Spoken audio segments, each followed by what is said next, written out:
you're traveling to another dimension, a dimension not only of sight and sound, but of mind. A journey into a wondrous land whose boundaries are that of imagination. Your next stop, the Twilight Zone. The Twilight Zone. The Twilight Zone.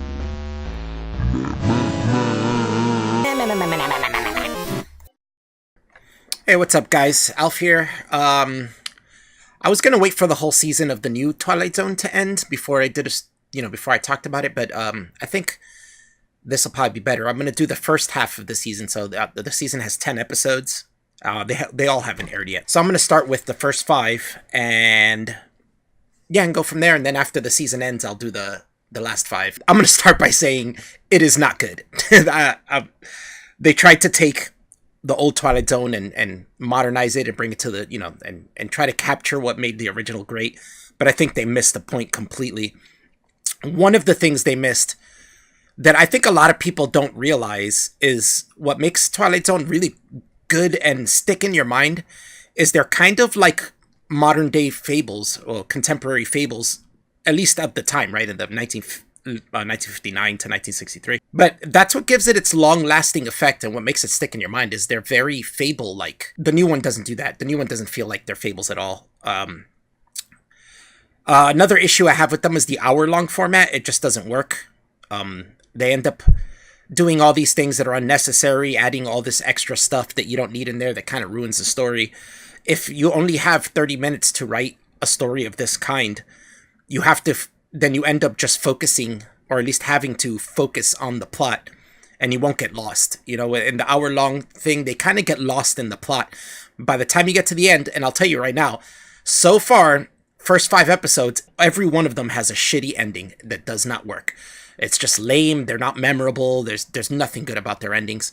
Not one. I have not liked one ending yet. Even the episodes that I think are pretty good, the ending just, falls flat. That didn't happen much in the Twilight Zone. I'm sure there's a few in the older Twilight Zones that fell flat, but there wasn't many. So they seem to not be able to capture that either. But let's go through the episodes. The first one's called The Comedian, directed by Owen Harris, written by Alex Rubens. Don't really know any other names. I'm not going to look it up. And it stars Kumail Nanjiani. I think that's his something like Kumail Nanjiani. As a comedian, he's not bad. I've heard him say some funny shit. And I don't dislike him as a comedian. As an actor, he's not very good, which happens a lot. Some comedians just can't be actors. It happens. That's why Seinfeld wasn't a good actor, and that's why he only really did that show and didn't do movies after that and all that. He's a stand-up comedian. He's not an actor. He had a sitcom for a while, and even in the sitcom, he didn't act that great, right? But it fit the show. But anyways, so The Comedian's a story about this comedian, and he's basically neglecting his life for his career and everybody in his life for his career. It's not fully apparent that he's doing that till like halfway through, which kind of defeats the story, kind of. Like, if it was a half hour, you would have known that from the beginning and it would have made, would have fit better. But eventually he meets Tracy Morgan, who tells him something about making, to make jokes, because he's making political jokes. People don't really laugh. So he tells him to make jokes about things in his life. So he goes on stage, starts making fun of things in his life, or people in his life, or his dog, or whatever. And anything he talks about, or anyone he talks about, disappears and is blinked out of existence. Now, I'm okay with this idea. I think it's kind of good. I think the episode was actually done pretty well, and was good up until the end. In the end, spoilers. This whole video is going to be spoilers, so don't come yelling at me that I spoiled it for you. But the end sucks anyway, so it doesn't even matter if I spoil it. But at the end, he kind of realizes that he needs to talk about himself. Now, what this show does is he talks about himself, and he just blinks himself out of existence, which eliminates the entire story. It makes the whole entire story 100% useless. If he doesn't exist by the end, and the people that he blinked out don't exist either, who gives a shit? The story practically didn't even happen then. You know what I'm saying? Retarded. This was a perfect story. Now, I know Twilight Zone sometimes has some really glib endings, and and it's a dark show a lot of times, but sometimes a lot of shows have people, instead of having a comeuppance, they have a redemption. And this would have been the perfect story to have a redemption in it. He could have instead found out that talking about himself and maybe how he wronged the people that he was talking about before would have brought them back into existence. Therefore, he would have learned his lesson, grown as a person, and learned that, maybe his career isn't more important than the people he loves in his life, or, something like that. He learns a lesson and he grows as a person. That would have been the perfect ending for this. I don't know why they went for him making himself not exist. That's, for real, it's kind of like doing a whole season of a show and then the next season the dude wakes up and the last season was not real, right? Like Roseanne did, and Married to Children did that too. It kind of eliminates the entire story. Stupid ending, doesn't make sense. Although the episode was directed really good, I think it was directed well because Owen Harris has directed Black Mirror episodes, and it shows. The parts that I think are useless because it's an hour long and they're just showing scenery or the person's face for a long time with music in the background usually is useless. You don't need it. But the directing in this and the cinematography was so good, I didn't mind it, so it worked out. So the only shitty thing I found about the comedian was the ending. Would have been a great episode if the ending was better. So next one is, second episode is Nightmare at 30,000 Feet. Oh, I hate that they called it that. It was based on Nightmare at 20,000 Feet, written by the great Richard Matheson.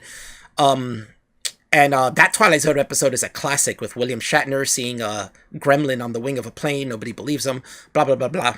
Well-written story. Beautifully done. But then you get this, directed by Greg Yaitanes, whatever. A story by Simon Kinberg, Jordan Peele. I guess he did write an episode. I didn't think he did. But Jordan Peele and Marco Ramirez. So 3 people went into writing this. That's normally not a good sign. Should be one person writing a story. You lose consistency when you start adding more people writing it. Seems more like there were rewrites and changes, which makes sense because this episode is a jumbled mess. The directing, cinematography is a mess. They just jump all over the place. Cameras zoom in on people's faces constantly, and it's a mess. It was a really annoying episode to watch. The story had a good premise from the start, besides having nothing to do with Nightmare at 20,000 Feet. They should have called it something else completely. But it's about a guy who's on a plane and he's listening to a podcast about airplane disasters, and it happens to be talking about the plane he's on. So then the mystery starts. The plane's directing everything that's going on. The podcast is telling him is happening like minutes before it actually happens. And why? And he's talking about, why did the plane disappear? Blah, blah, blah. So he's trying to figure it out. Really stupid. He meets some guy. He thinks he's an air marshal. They think, he finally comes and tells him, I believe you. I believe that this plane is going down. I'm going to help you. It ends with, it's so stupidly, it ends that guy, the air marshal, is actually an ex-pilot who was disgruntled, and he's going to crash the plane. And it ends up that the main character, played by Adam Scott, is basically the reason this guy does it, and he helps him do it, basically, without knowing, thinking he's trying to prevent the plane from crashing. He actually ended up helping it crash and helping the guy who's going to crash it. After the plane crashes, you see him on a beach, on the shore. He survived, and he finds his little radio thing or whatever he's listening to his podcast in, and he presses play, and it starts talking about that he disappeared. He was, everybody survived. He's like, amazingly, everyone survived their plane crash except for him, and it says his name. I forgot what his name was. It gets worse than that. They talk about how he suddenly disappeared. None of the survivors knew where he went. But he turns around and looks, and all the survivors are coming at him. And it basically ends with everybody from the plane basically beating him to death, I guess. They all come at him, and it ends there. Retarded. Stupid ending, stupid story. The general premise could have been good, but they went about it completely the wrong way, and it was a complete mess. To me, this was the worst episode. Episode 3, Replay. Directed by Gerard McMurray, written by Selwyn Seyfu Hines, however you pronounce that. Sounds very Welsh. This is a really regressive episode. I call this the Black Lives Matter episode. Basically, I'll give you a quick one. Basically, it's a woman driving her son, who's college age, to his first day in college. They decided to make a road trip out of it so they could spend time together. But she has a camcorder, like an old school camcorder, and she's using it to record them. And they go on, and then some trouble happens with the cop. It's really not that bad of a trouble, but she doesn't like it. She gets scared and presses rewind on the camcorder by accident, and she ends up rewinding their life right back up to the diner they're at, where she first saw the cop before they left, and the cop pulled them over. Every time she keeps doing this, every time she does it, it gets worse and worse. It's kind of like her own fault if you think about it, because she never rewinded. I think the worst that would have happened was they got a ticket or something, but it kept getting worse. Every time she rewinded, the cop would do something, the situation would escalate and it would get worse. And, eventually ended up with her son getting shot, and she kept rewinding. She tried talking to the cop at the diner before they even left. That's the one where it ends up where her son gets shot. She didn't want to visit her brother. Eventually she does and returns to the ghetto she lived in to meet up with her brother, because she figures that's the only way out of this is to go in a different direction. She meets up her brother, who's a huge Black Lives Matter activist and all this shit, talking about how cops are horrible and we got to fight back, fight the power.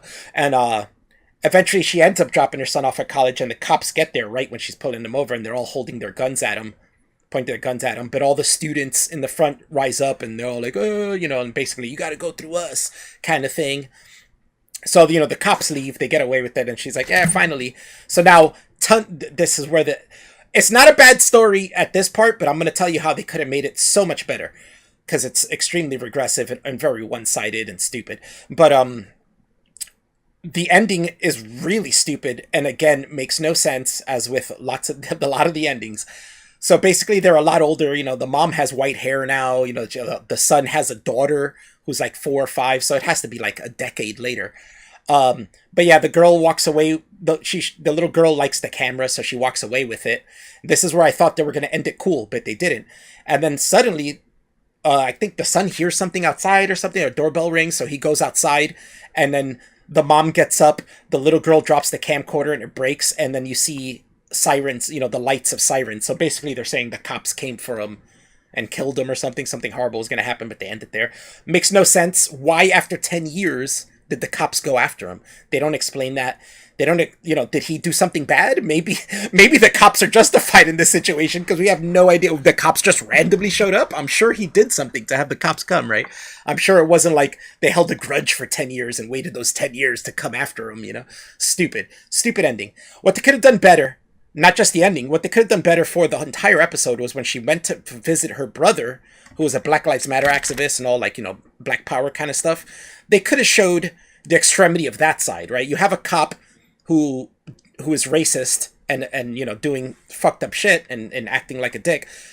It would have been nice for the episode to show the opposite side as well, where you have the Black Lives Matter brother, and he's really extreme, and now you can have both sides, and it would have made sense, it would add to the story and show that, like, either way you look at it, there's extreme people who do fucked up shit and see the world in a fucked up way and don't understand that, people are people, and we come in all sorts and varieties. That would have worked out well, would have been a good message. The ending could have been saved even without that. I think the ending would have been saved and would have been much better if the little girl playing with the camcorder ended up hitting rewind and the whole thing started again, kind of showing it's kind of like hell, right? Like a lot of people will say hell is repetition. It's kind of like there's no escape from that time loop. She's stuck in that loop, constantly trying to save her son from this cop who's, this abusive cop who's racist, Now, I think that would have been a much better episode of it just being repeated. I realized for the second episode, Nightmare at 30,000 Feet, that I didn't mention how they could have ended it better, and that's because they couldn't have ended it better at all. The whole story sucked. There was no way to save that. You should have not filmed that. That was really bad. That screenplay should have been thrown out the window. And I'm gonna assume it has something to do with 3 people writing it. I'm guessing they probably didn't write it together. Maybe one came up with the concept, one wrote it, and the other one did like a rewrite. Because that's what it feels like. It really feels like a jumbled mess. The 4th episode, A Traveler, with Greg Kinnear, who's a fantastic actor. Stephen Yeun, also a great actor. This episode was not bad. I liked this episode. But again, the ending was lame. So, this takes place in Alaska. There's some regressive stuff in it where the sheriff, the main cop, is Greg Kinnear. He kind of makes fun of Native Americans and just basically treats him like shit. His right hand woman is also is of native, like an Eskimo or whatever you call it, Inuit descent. That daughter boy been here forever. So and her brother's always, she arrests her drunk brother because they have this tradition in Christmas that they pardon somebody, but they didn't have anybody there because it's a small town, Alaska, so they didn't have anybody in the cell for him to pardon. So she brings in her drunk brother just to be like, look, I'm going to bring you in. We'll let you go. Don't worry about it. But yeah, her brother's extremely like, they took our land. Why do you want to be like them? Why are you cop trying to be like them when they took our land and did this to us? Stupid stuff. But the episode altogether was very interesting. What happens is when they come down to pardon the brother, they find Stephen Yoon in another cell, and they have no idea how he got there. He's dressed up in a suit, blah, blah, blah. They talk to him. He says his name is A Traveler, that he legally changed his name to that. And he's an extreme traveler going to like extreme places nobody knows about. And there's like a small group of people that look into this and stuff. He's got this high-tech phone, all this stuff. Everybody starts liking him there. They let him go, and everybody likes him there except for the Inuit chick. She's very suspicious of him, and that it's revealed that like one of her talents is she's good at telling when people lie and stuff like that. But anyways, just to cut this short, because it goes pretty deep and it's kind of long. Like I said, they're an hour long. All of them should be a half hour instead. They don't need to be this long. It's useless and just makes you wait for no reason for the end. That sucks. But anyways, it ends up he ends up revealing truths about people that nobody should know and turns the town against each other, basically. He keeps telling the Inuit chick that she's going to be the new sheriff, that the sheriff is actually doing this fucked up shit. He's actually like a traitor for the Russians, and basically saying there's a shed that if the Russians get to it, blah, blah, and he's saying that he sold it to the sheriff, to the Russians. She doesn't believe him. He's going to the shack to stop the Russians from coming, he says. But then she follows him and realizes that he was really just going there to meet with his informants that are Russian, because he sold the plans to the Russians, or where it is. But then they get invaded by aliens, and the whole thing ends with saying that, oh, the aliens are here. They're taking over the station. Aliens are taking over, basically. I didn't realize it right away, but I realize now, well, the ending's lame. It happens so quick and doesn't really explain anything that it's like, what? But later on, after I thought about it more, I started realizing that the whole thing is an analogy for the white man invading Native American land, right? So the aliens are coming, and now they're going to take over, and they're going to take over the white man. But funny enough, he's putting the Inuit lady in charge. So, because she was such a good person, so it's like, yeah, I don't know. It's lame. It doesn't explain it much. The story was interesting up until they ended it, and you're just like, what? That's how you had an hour and you ended it like that? Like, what? Really? You could have done so much more with it. Not a bad episode, but again, as with all the episodes, the ending sucked. So now let's move on to episode 5, The Wunderkind. All right, so this one is directed by Richard Shepard and written by Andrew Guest. This one's pretty funny. It's got John Cho, and he's basically a campaign manager for politicians. He fucks up on one. I think it was Dan Larroquette too. And he starts yelling at him, blah, blah, kind of ruins his career. He goes into drink. He becomes a drunk because his career is destroyed, blah, blah. Then he spots on the news an 11-year-old kid who's like a YouTube star who's announcing his candidacy for presidency. Which is funny because you gotta be 35 to be president, but I guess in the Twilight Zone, you can be any age. So eventually he thinks about it and he says he's gonna be this kid's campaign manager. He's like, this kid, people like him. I'm gonna take him to the top. Convinces his parents to become his campaign manager. He gets the kid, the kid seems a little spoiled, but he seems to truly want to do good at first until, I'm not gonna go to that yet, but basically in the debates, he humiliates himself. He gets angry. He learns his dog has cancer. All this fucked up shit happens, and Oliver's John Cho's character. He kind of quits, and then he comes back because of the dog cancer thing. After he was humiliated from the debate, it was pretty much over, and they were like, okay, he's not going to be president anymore. But then when he finds out his dog's dying from cancer, he's like, oh, this is perfect. And they basically do a promo about his dog dying of cancer and gets everybody to love him. He wins Iowa, I think is his state. And then eventually he becomes president. But when he becomes president, he goes completely out of control. He wants things and he wants it. And, he says things like, video games are free now. everybody gets any video game they want, and and they're trying to talk him out of it, like, that's not how it works. These companies need to make money for them to do it. You know how much that would cost the country to pay for all these, I don't care, make it happen. Basically he turns into this rough dictator dude and changes all the rules. He also hates old doctors because they're old and stick them with needles, basically. And that has to do with the ending, which is really shitty. Again, personally, I found this episode really funny and entertaining. I have another friend I talked to with this who said it was way too obvious of an analogy for Trump, which I agree. I think they are basically calling Trump a little kid with this. But if I put that aside, it was a funny episode to me, and it was entertaining. The kid flipping out was funny to me, and the way they try to control him and he just flips out more is funny to me. I don't know. I found it entertaining. I had a smile on my face most of it. But in the end, throughout the episode, you see John Cho is like strapped to like a hospital bed, but you don't really see the hospital. You only really see his face, and he's kind of talking about, like, reflecting on everything that happened, and that's how the story is being told. But when you get to the end, he basically stands up to the little kid, because the little kid's like, he gets angry because he's playing like mini golf, and he can't get a hole in one, and he starts yelling, I never get a hole in one. So he grabs the bucket of balls and just dumps it on the hole, and finally gets one in, and he goes, there you go, I got a hole in one. So he basically tries, the guy finally stands up to him and he says, no, you didn't, and he says, oh yeah. He's like, you're not loyal to me. Are you a traitor, or did I get a hole in one? And he's like, I'm not a traitor, but you didn't get a hole in one.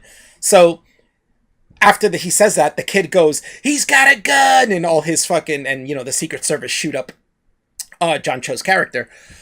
Then he wakes up in the hospital bed, and we realize how he got there. And you see the nurses are like, don't worry, you're going to be fixed up. The doctor's coming in. You're going to end up just fine.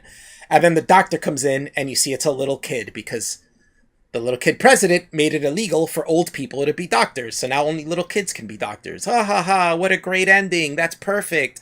Oh, now fucking horrendous ending. Retarded. Like, why would you end it that way? It makes no sense. Could I have made a better... I can't think of a better ending. I mean, a better ending actually would have just been if he ended up killing the kid and probably ends up going to jail, and getting court-martialed for assassinating the president. But that probably would have been a better ending. It's not great. If I think about it deep enough, I could probably think of a better ending. But in the end, it's like, that would have been better than this. At least he would have done something. It would have changed everything. It kind of would have been like, there's Twilight episodes like this, like the original 20,000 Feet, Nightmare at 20,000 Feet. When William Shatner shoots the gremlin, people still don't believe him. You know what I'm saying? They never see it. He's the only one who has seen it, and people still don't believe him. And you as the viewer are still left wondering if the gremlin was truly there. But as he's being carried away and put into a hospital bed to be taken to an asylum because everybody thinks he's insane, the camera pans to the wings and you see the damage that the gremlin did. So you're like, wow, he saved everyone on the plane, but nobody knows, and he's going to be locked in an asylum. That's kind of what this episode could have done, and it could have been a good episode where maybe he's the only one knows how insane the kid is and what he's fucking up. If they made it more subtle throughout the story and not everybody knew how much of a madman the kid was, and eventually shoots the kid, and he's, put in jail for assassinating the president, but nobody knows that he actually did a good thing. That could have been a great ending for this. They didn't do it. So all in all, new Twilight Zone, totally missing the point. Not good. Some of them have potential to be good, but like I said, they all end in very shitty ways. It's funny the show premiered in April Fool's, because I feel like it is an April Fool's joke. Why can't there be a good Twilight Zone remake? I think people miss the point of what makes Twilight Zone really good. I would assume Jordan Peele is a huge Twilight Zone fan, and I would think he would know why it was good if he was a fan of it. But I guess he doesn't. I mean, he's a producer, he's a narrator. Oh, I will say also, Jordan Peele is great as a narrator. He does a great job. All the words that are written for him to say as a narrator are fantastic. He's great as a narrator. I don't find him to be the fault of this. He is one of the producers, though, but it might, he might not, I don't know how much control he has over the writing, over what episodes get picked. He did also write one of the episodes, which to me was the worst one, jumbled mess of one, so who knows. In the end, like I said, he does a good job, but yeah, this show needs to do something. I did watched an interview with the producer who said that this season was very rushed because they didn't realize how long it was going to take to film each episode, because unlike other TV series, they can't reuse sets, they can't have the same actors each time. You know, with most shows are continuous and you have the same actors, same sets, you can reuse those things. You don't have to build another set, you don't have to rehire people, cast people for each episode. You can actually even film multiple episodes in one day because you have all the people there, you have the set, you don't really, you know, you could pick like 3 or 4 episodes of the season that all take place in the same place and film them all in one day. But they couldn't do that. For each episode was basically a movie, and they had to start from scratch on each episode. That's normal for episodic anthology shows. I don't know why they didn't know that, but I guess it's been a long time since we've had an anthology show. But Black Mirror's out, which is exponentially better than this show. So I don't know how they could have failed with having Black Mirror out there as an example of how you can do a Twilight Zone-esque show very well. And understand what makes those kind of shows good, you know? Yeah, original Twilight Zone was folkloric. Another issue is Rod Serling wrote like 90% of all the episodes. You're gonna miss that. He's dead. You're not gonna get that. But what you could do is maybe remake some of the old episodes. That'd be cool. Instead of like completely changing them. You can... I'll bring the example of Twilight Zone, the movie from the 80s, which is a really good movie, and really captured Twilight Zone. And they did 3 sketches in it, and it worked out really well, because one was a direct adaptation, really cool, instead of, which is of Nightmare of 20,000 Feet as well. Instead of Christopher Walken. Instead of William Shatner, it was John Lithgow. But that one was really good. Then they did one where it was an indirect adaptation, where they took the general premise but modernized it, made it new, changed the story, and they did a good job. It was a remake of It's a Good Life, where the kid has powers, but instead, you know, they changed that. I'm not going to go into it because one day I'm going to do a review of the movie, but yeah, they changed that up. That was good. And then the third one was not an adaptation at all, but a whole new original story that was in the vein of multiple multiple Twilight Zone episodes about, you know, discrimination and, you know, about how we're human beings and, you know, we're all the same, and in a sense that we're all just living in fear and stuff like that. Good shit. That movie was great. Why could they have done that movie and it worked out very well, and they can't do a show that does? After the movie, 80s, there was an 80s Twilight Zone reboot, which was not bad. They did kind of the same thing. They did some direct adaptations, some indirect ones, brand new stories. Wasn't great. Not every story was good, but there was some really good ones, and it lasted 3 seasons, which shows that it did decent. They remade it again in the early 2000s. Complete garbage. Failed after 1 season. Now we have this one, which I feel maybe isn't complete garbage, but it's pretty close to it. But it still got picked up for a 2nd season. This had a lot of hype in it. Jordan Peele brings in a lot of people. So we'll see. I have seen lots of good reviews out there on this. I've watched the videos of people reviewing it, saying they really like this show. I don't understand how they could. Even without the political stuff in this, there's a lot of people don't like it for the political stuff in this. I don't mind it as much. But even without that, the stories are not written well. A lot of them are really messy. They're just jumbled up. A lot of them, all of them have shitty endings that are just they're just lame. And I think, and like I said before, a big problem of it is they should have been half-hour episodes. They wouldn't have time to make it a jumbled mess, to throw in these ideas that don't need to be there, to throw in these little narratives that don't need to be there. Like with the Black Lives Matter episode, the way I said for it to end it, and making showing both sides of it would have been great. But what I think happened there is they were so into pushing this narrative of police brutality that they let that carry the story and carry it to the end. And because of that, the ending makes no sense. Why are the cops coming to his house 10 years after the fact? Makes 0 sense. And that's because that story is not written to be a good story. It was written to be a narrative, to push an idea. And that's a problem. Twilight Zone was political. Twilight Zone did social commentary, but they were always very subtle. It was not the main gist of the plot. It had a good plot, and underneath the plot was the message. It wasn't in your face. It was very subtle.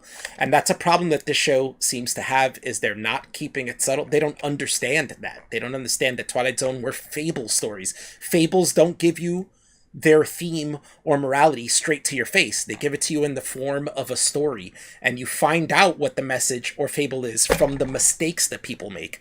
They don't tell you it to your face. They don't go, well, people are discriminating against me because this and that. They don't do that. You see it. Show, don't tell. You know what I'm saying? And that's the problem with this, is they don't understand how to show and not tell. Everything is straight to your face. People are bigoted, straight to your face. It's not subtle at all. That's a big problem. And I'm still going to give it to the end of the season. I think another episode came out I still got to watch. I think it might be 2 more episodes came out I got to watch. But yeah, once the season's over, I'll do part 2. And for my Analyzing Twilight Zone series, I got Time Enough at Last still coming up, trying to get Billy Bong to work with me on it, and he'll be my guest for it, and we'll figure out how we're going to do it. I should have it out next week. I think it's going to be a very long one because I have a lot to say about it. So it might take me longer because the videos take a little while to edit, and if it's going to be a really long one, it's going to take me a while. But yeah, thanks for watching, guys. See ya.